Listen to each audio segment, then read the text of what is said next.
Saya akan mulai ke Mas Reza terlebih dahulu. Ini sudah 1 bulan, Mas, kita digaduhkan dari mulai 8 Mei film itu tayang hingga hari ini publik itu gaduh dengan kasus Vina. Saya harus minta bantuan Mas Reza untuk kemudian menyadarkan publik mana fakta yang kita tahu benar hingga saat ini, mana yang kemudian spekulasi, dan mana yang mistis, mana yang harus kita pegang hari ini.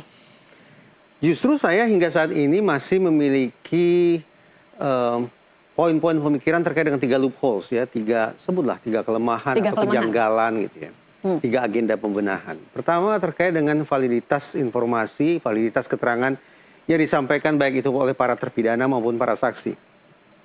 Sejak awal saya sungguh-sungguh skeptis akan kualitas informasi yang diberikan oleh mereka.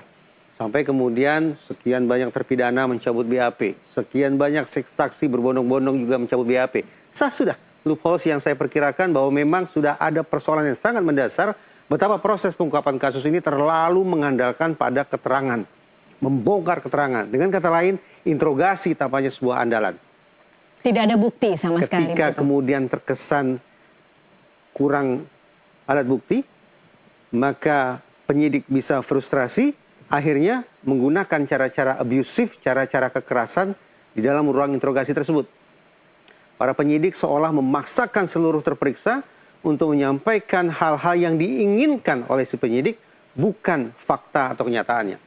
Nah, hal itu yang kemudian dimasukkan ke dalam berkas hukum yang sampai kemudian hari ini memunculkan kegemparan. Itu loopholes yang pertama.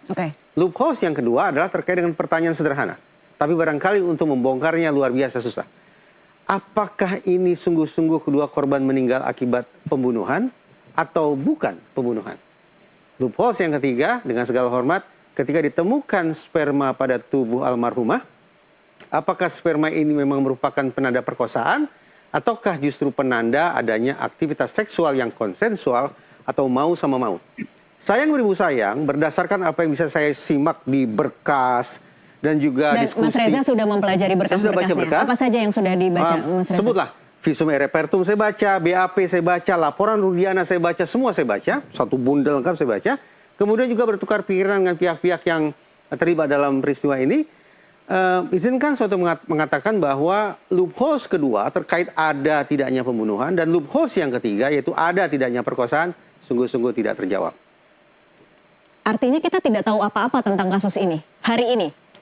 Proses uji saintifik menurut saya tidak dilakukan secara memadai. Oke, kalau hari ini kemudian mau membenahi kasus ini, harus mulai dari mana, Mas Reza? Tadi sebelum Mbak Tasya sudah sebut kata kunci yang saya dengungkan sejak awal. Eksaminasi hingga ke titik hulu. Yang sayangnya, beberapa jam lalu saya simak kembali tayangan mutakhir dari Polda Jabar pun, Polda Jabar tetap mengatakan ini sudah inkrah, ini sudah inkrah. Yang saya tafsirkan sebagai keengganan, katakanlah demikian, tidak untuk melakukan eksaminasi ke hulu. Jadi mereka masih berfokus pada pencarian DPO dan DPO.